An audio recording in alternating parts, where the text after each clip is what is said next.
The world, as we know it, has two types of people: the ones who do something about their health, and the others who don't.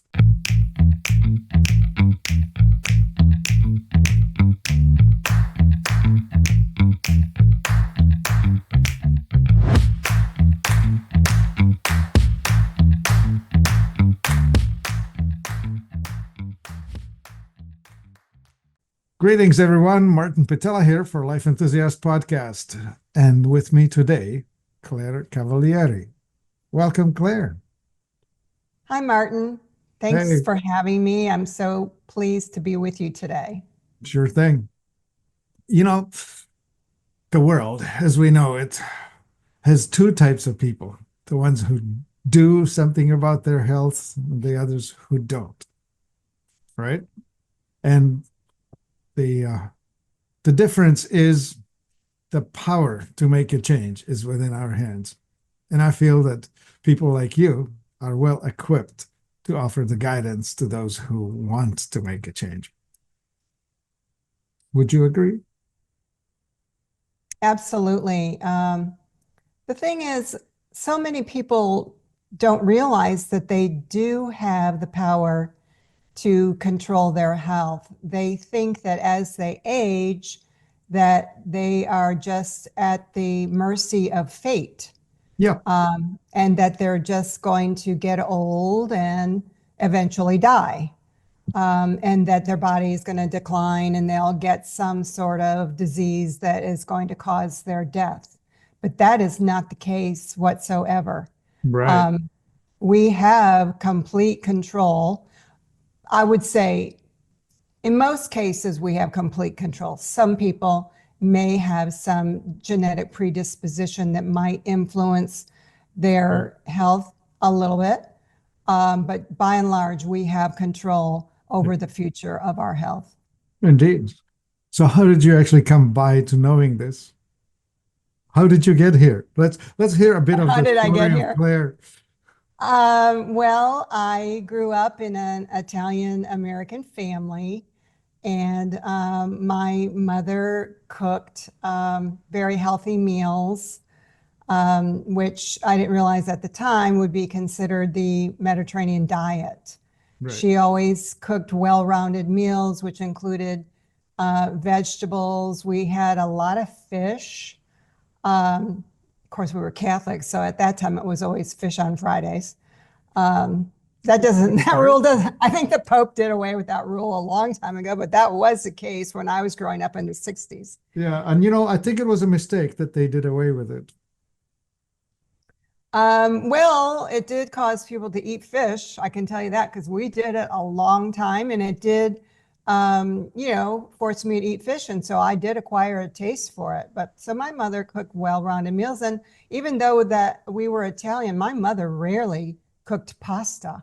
I know people just assume if you're Italian, you're going to eat pasta, but we did not eat pasta very often at all, which I'm sorry, we didn't because I love pasta, but anyway, she did cook well-rounded meals.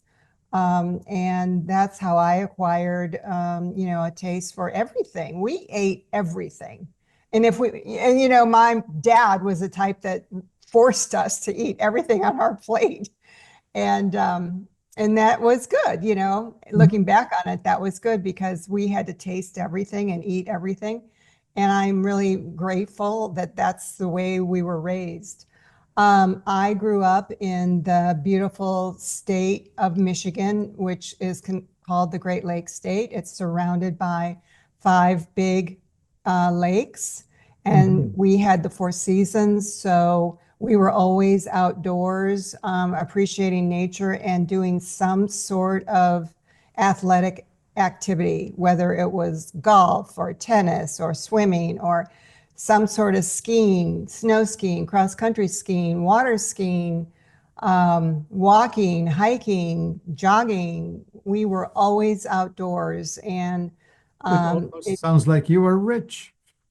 well, we were not rich, but my parents enjoyed um, doing things, and we did things as a family, especially up north in Michigan, where it was more natural and really took advantage of more of a rural environment. We lived in the Detroit area, which was a big Mhm. city.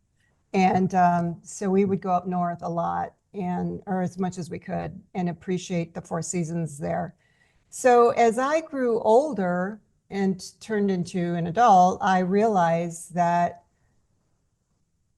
I sort of was my lifestyle sort of became like I was a health nut. I loved healthy food and I loved moving my body and doing physical activity. And so when I thought about what would I do with my life or my future, I thought, this is who I am and this is how I live. So what can I do to contribute to society? And this I felt was my gift. I felt that my gift was showing people how to live a healthy um, lifestyle, which can help them live better quality of life, which will Yeah. make them live longer. So So that's how I got here. before you became a health coach, did you hold a profession of any sort? Oh, yeah. I got a degree in business from Michigan State, and I was a teacher for a while. And then when I started having children, I wanted to stay home with them. So I went back to school and I learned how to become a professional photographer, which I had a passion for. So I started a business that I could do at home. Hmm. So I was a professional photographer for 25 years off and on. And I still love that. It's my passion. But then when they left um, the nest, I really wanted to do something more with my life. And I realized, okay, what is it that I'm really passionate about? Photography is not lucrative at all, even though it was my passion, but I wanted to really give to people something um, that they could grow, something that people could um, improve their lives with. And I knew that my lifestyle was something that they could improve their lives with. So I turned it into, I got certified in wellness and now I'm coaching. Yeah, good idea. I see that you offer several programs in that in the sort of formalized way, right? Yeah. Yes.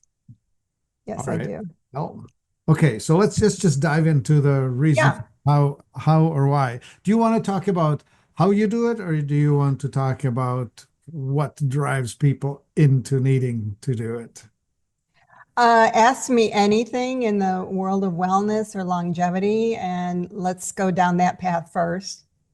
Yeah, I don't know. I kind of go back and forth between do we need to go over the basics again or not? And I keep thinking, well, maybe we do because people just Yeah, don't hear it enough, right? So I let's think we let's start do. let's start with this. Okay. In the mainstream, the pharmaceutical companies keep beating the drum of everything's a genetic problem. You are Mm. born with certain genes. We have discovered the genome. We have taken it apart. Everything is that. We are going to develop an mRNA vaccine for everything, says Larry Ellison. To which I say, bah, humbug. What do you say? Okay. This is what I say. I say there are certain people who may inherit from their parents or an ancestor a genetic predisposition for a disease. Yep. Let's say, for example, it's diabetes, but that does not mean they're going to get that disease. And people have a 10 to 20% chance of getting the disease, but they have the greater percentage of avoiding the disease because the gene is like an on off switch. And you can control whether it's on or off by your lifestyle choices. And Yep. your lifestyle choices mean things like your diet, your exercise, your sleep, your stress levels, the beverages that you imbibe. And so in the case of the example I gave, diabetes, so you want to make sure that your diet is low in sugar and you're eating healthy nutrients and you're exercising frequently and you're getting restful sleep every night and of course low stress. So if you're leading that lifestyle on a regular basis, chances are you will not get diabetes if you're keeping a healthy weight. And so you're keeping that genetic predisposition for diabetes turned off, and therefore you're highly likely to not ever get diabetes.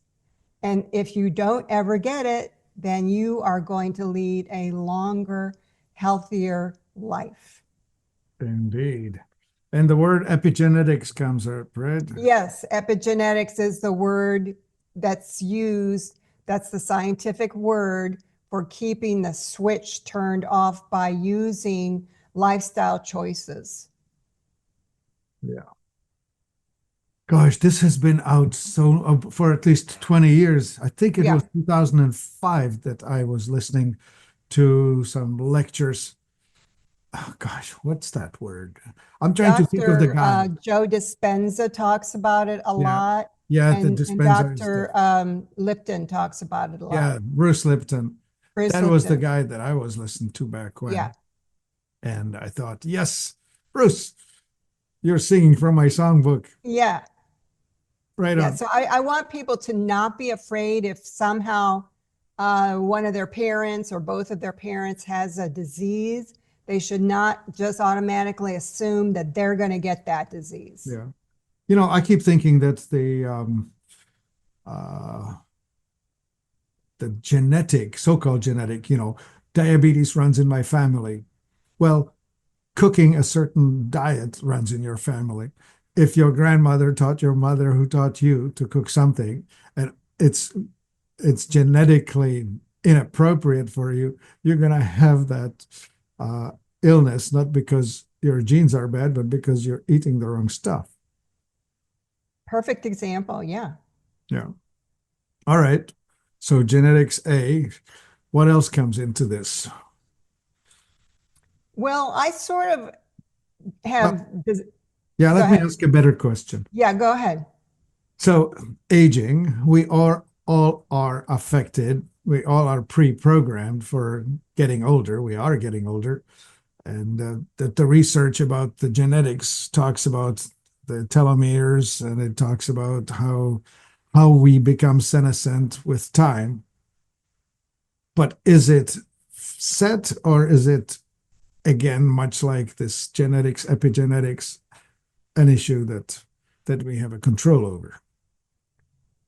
I As I mentioned earlier, I believe that we have a great deal of control over it. And I think it's by our lifestyle choices and our environment. Yeah.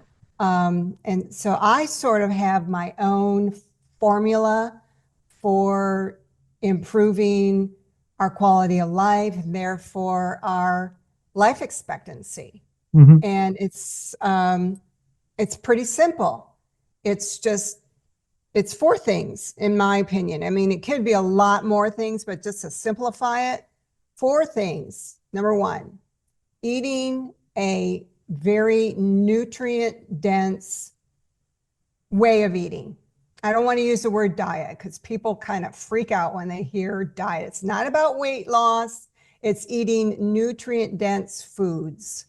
And that would include a lot of plant food, vegetables and fruits, and then heavy on the proteins, especially as you age. And that would include wild caught seafood, pasture raised poultry, some red meats, but not as frequently. And then some whole grains. Of course, we need a lot of fiber. So whole grains like quinoa, oats, buckwheat. I avoid wheat. That's a personal choice, but if it's going to be wheat, use whole grain wheat. I don't eat wheat myself. And then legumes like different kinds of beans and lentils, and then nuts and seeds are also very healthy. So Yeah. number one is eat nutritious Yeah. foods. Yeah. Nutrient density, of course, right? Calorie rich, nutrient poor.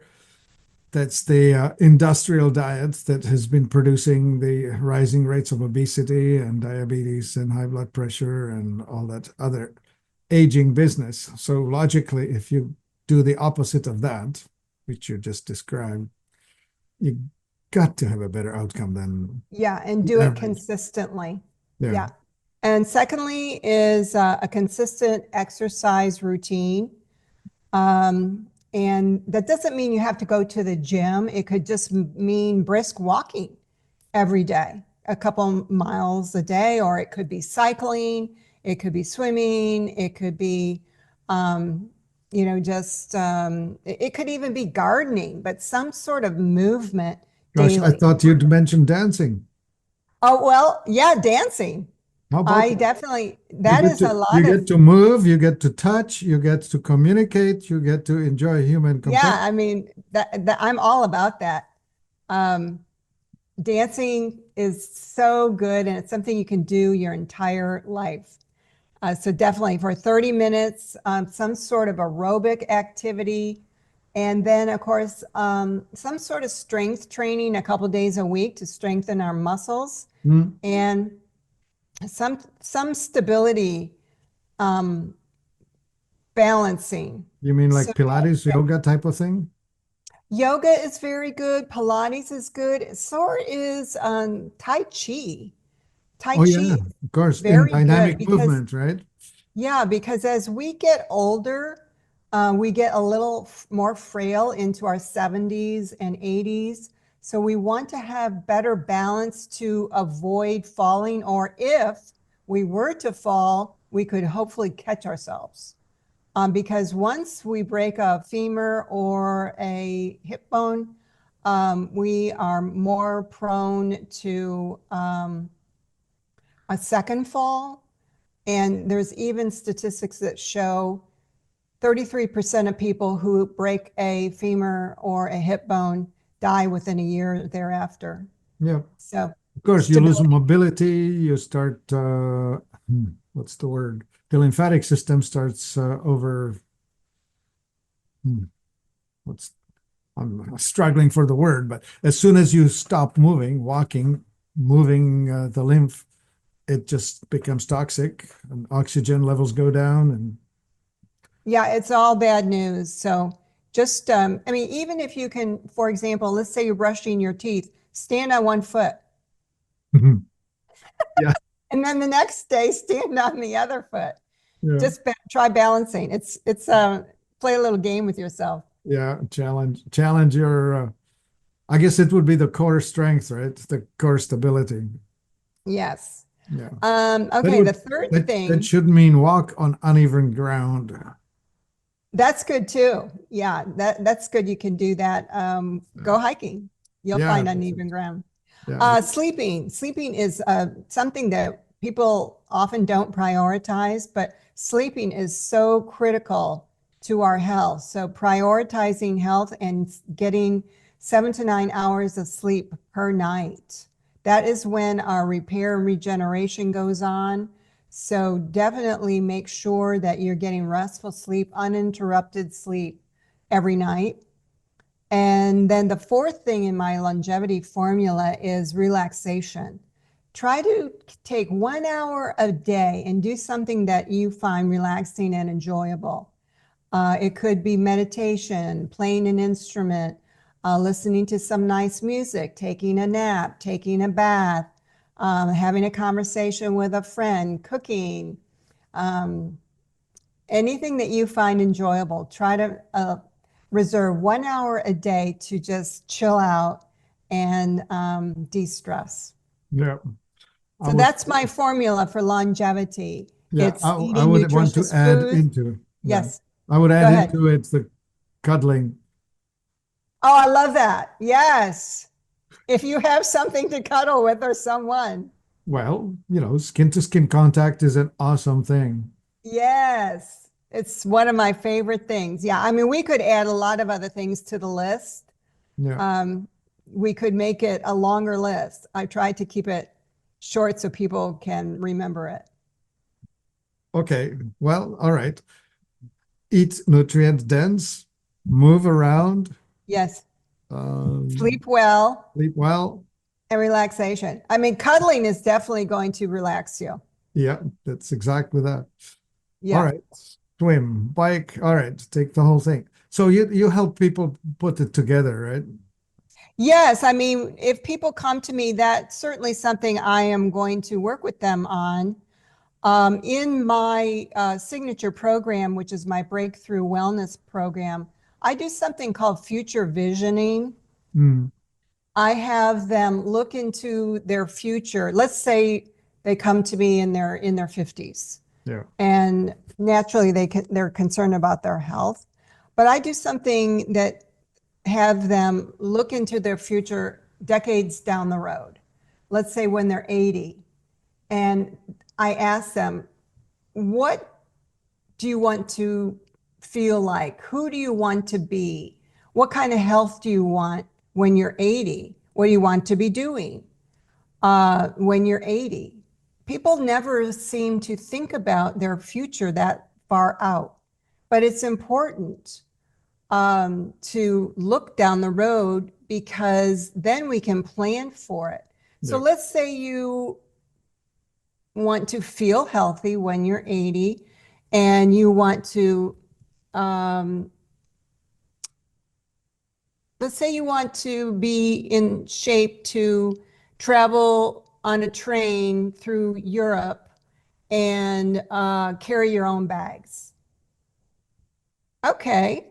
Well, you've got to prepare for that. You're gonna have to be running around with a 40-pound piece of luggage. Yes, and you want to be able to carry it. If anybody's been on a train in Europe, you have to carry it up steps by yourself.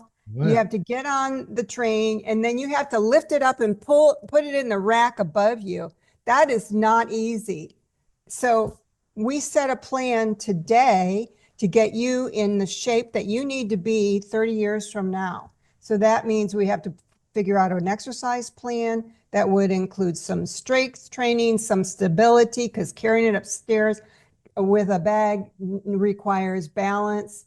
And we need to set up a diet plan so Right that on. you are healthy and avoid diseases so you can go on that trip when you are 80. So this is called future visioning, and this is what's included in Right. my signature wellness program. Awesome. Yep. Playing with grandchildren or great Absolutely. grandchildren should you be so Absolutely. That's another one. This was just an example. well, what If I'm you, trying to get at is my grandsons, presently 3 and 5 years old, are getting heavier. They're yes. automatically demand greater fitness from me as we go. Yeah, and that's a good example. So, people who need to pick up children out of a crib or off the floor All the cups. need to do some strength training so they can do that so they don't injure themselves. Right on. Yeah, it's a good thing. The future vision. Make a plan and then Yes. execute. Have a X. have a coach because you need a coach to be, or you need somebody, an accountability buddy. Somebody's Yes. going to hold you to it. Never mind that you told me that you're going to do it every day. Call me and tell me you did it. Absolutely. And get some encouragement along the way. Right on. Do you have some stories you could share about how you've worked with someone, how it's worked out, how things are out there? Oh gosh. Let me think.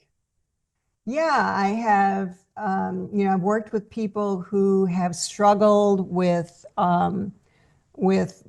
weight loss, who've tried, all those well-known weight loss programs and weren't successful, and then came to me, and all I did was put them on a nutritious eating plan with not really weight loss in mind, but just eating healthy and then um, some form of exercise that they enjoyed.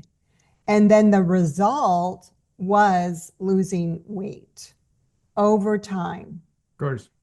It Yeah. wasn't the goal, wasn't so much, let's lose 10 pounds by such and such a date. It was just changing lifestyle. Yeah. Yeah. Yeah, the crash diet's like in 3 months I have to fit into size 6 dress for my granddaughter's wedding or for my daughter's wedding. That's just a recipe for a disaster. Another client I can think of who came to me with insomnia. Yeah. Insomnia is a big problem out there. People who have had a long history of bad sleeping habits Yep.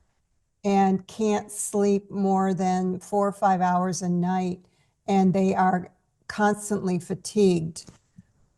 So I worked with him for quite a while to reestablish healthy sleeping habits so he could sleep longer, more restful hours. And that takes time, but that was successful. Yeah. Especially older people, we get set in habits and old dogs, new tricks. It is time to to help people reprogram. And they, Yeah, because if you don't sleep for more than 6 hours a night, the system, your immune system gets eroded, and right, you're more prone to illness and diseases. right. So we Yeah, want to strive for at least 7 hours of sleep per night. yeah. Aging is faster when you are not repairing well enough. Exactly. Indeed. Exactly. And you feel so much better. You don't even realize that you weren't feeling good because you were in such an old pattern of poor sleep. You were living off of that and you didn't even know you could feel better. Right on. Well, there we have it. The recipe. Well, you yourself are a fine example of aging with some grace. Thank you. Yeah. So, folks, here we have Claire Cavalieri, the Italian spelling And you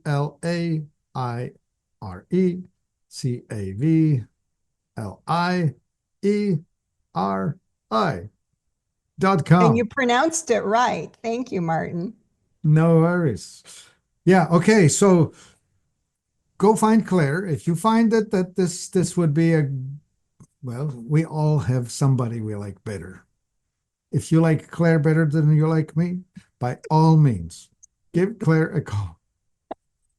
That's what it's all about. Find the person that you feel matched with and work with that.